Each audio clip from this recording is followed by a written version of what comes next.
আমরা পূজায় ফুল দিই, কিন্তু কখনো ভেবেছি ঈশ্বর কি ফুলের গন্ধ চান, নাকি এর পেছনে গভীর মনস্তত্ত্ব শক্তিবিজ্ঞান আছে? শাস্ত্রীয় ভিত্তি। পদ্মপুরাণে উল্লেখ আছে ভক্তিভরে অর্পিত একটি ফুল হাজার যজ্ঞের সমান ফল দেয়। কিন্তু কেন? ফুলের প্রতীকী অর্থ।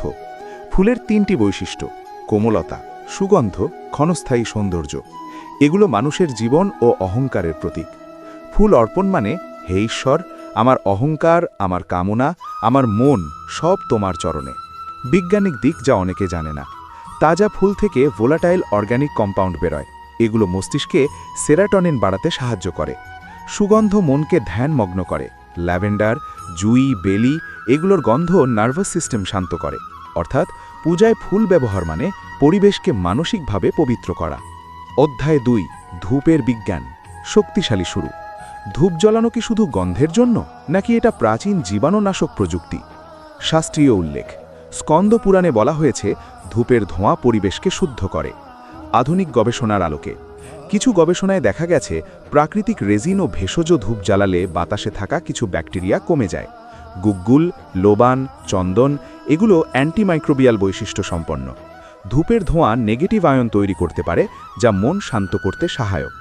মানুষতাত্ত্বিক প্রভাব। ধূপের সুগন্ধ মনোযোগ বাড়ায়, ধ্যান সহজ করে, স্ট্রেস কমায়। আজকের অ্যারোমাথেরাপি সনাতনে বহু আগে থেকেই ছিল। অধ্যায় 3, প্রসাদের গভীর অর্থ। প্রশ্ন: ঈশ্বর কি সত্যি খাবার খান, নাকি প্রসাদ মানে সম্পূর্ণ ভিন্ন কিছু? শাস্ত্রীয় ভিত্তি। ভগবদ্গীতায় বলা হয়েছে, যে ভক্তি ভরে অর্পণ করে আমি তা গ্রহণ করি। অর্থাৎ ঈশ্বর খাবার খান না, তিনি ভক্তির ভাব গ্রহণ করেন। বৈজ্ঞানিক বিশ্লেষণ। প্রসাদের আগে মন্ত্রপাঠ ও মনোসংযোগ হয়। ইতিবাচক আবেগ খাদ্যের প্রতি মানসিক প্রতিক্রিয়া বদলে দেয়। শান্ত পরিবেশে খাওয়া হজমে সহায়ক। কৃতজ্ঞতা প্রকাশ করলে স্ট্রেস হরমোন কমে। আধুনিক মনোবিজ্ঞানে এটাকে বলা হয় গ্র্যাটিটিউড এফেক্ট। গভীর আধ্যাত্মিক ব্যাখ্যা। প্রসাদ মানে আমার অর্জন তোমার দান। এতে অহংকার কমে। এটাই কর্মযোগের চর্চা। অধ্যায় 4, শঙ্খের রহস্য। শক্তিশালী ওপেনিং। শঙ্খ বাজানো কি শুধু রীতি, নাকি এর পেছনে আছে শক্তিশালী শব্দবিজ্ঞান? শাস্ত্রীয় উল্লেখ। মহাভারতে যুদ্ধের আগে শঙ্খধ্বনি ছিল। এটা ছিল শক্তি ও সাহস জাগানোর প্রতীক। বৈজ্ঞানিক বিশ্লেষণ। শঙ্খের শব্দ দীর্ঘ ও কম্পনশীল। ফুসফুসের ক্ষমতা বাড়ায়, শ্বাস প্রশ্বাস নিয়ন্ত্রণ করে। শঙ্খ বাজাতে হলে গভীর শ্বাস নিতে হয়। এটা এক ধরনের প্রাণায়াম। কম্পন ও পরিবেশ। শঙ্খের কম্পন পরিবেশে ছড়ায়, মনোযোগ কেন্দ্রীভূত করে, নেগেটিভ মানসিকতা ভাঙে। কিছু গবেষণায় বলা হয়েছে নির্দিষ্ট কম্পন ব্যাকটেরিয়া বৃদ্ধিকে প্রভাবিত করতে পারে। শক্তিশালী উপসংহার। আজ তুমি জানলে ফুল অহংকার সমর্পণ প্লাস মন শান্তি, ধূপ প্রাচীন জীবাণুনাশক প্লাস মানসিক শুদ্ধি, কৃতজ্ঞতার চর্চা প্লাস কর্মযোগ, প্রাণায়াম প্লাস শব্দশক্তি। সনাতন পূজা শুধু বিশ্বাস নয়, এটা মানসিক স্বাস্থ্য, পরিবেশ বিজ্ঞান ও আধ্যাত্মিক বিজ্ঞানের সমন্বয়। আজ যদি তুমি সত্যিই নতুন কিছু শিখে থাকো, কমেন্টে লেখো যে আজ সত্যিই অনেক কিছু শিখলাম।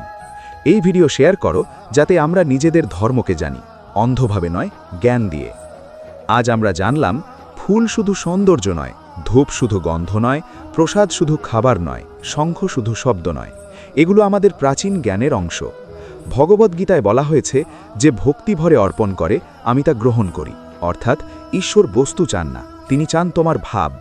আজ থেকে যদি তুমি ফুল দাও, জেনে দিও, ধূপ জ্বালাও, বুঝে জ্বালাও, প্রসাদ গ্রহণ করো, কৃতজ্ঞ হয়ে করো, শঙ্খ বাজাও, আত্মবিশ্বাস নিয়ে বাজাও।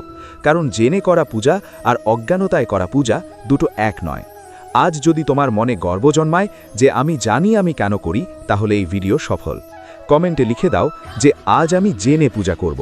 আর মনে রেখো, ধর্ম মানে শুধু রীতি নয়, ধর্ম মানে চেতনা।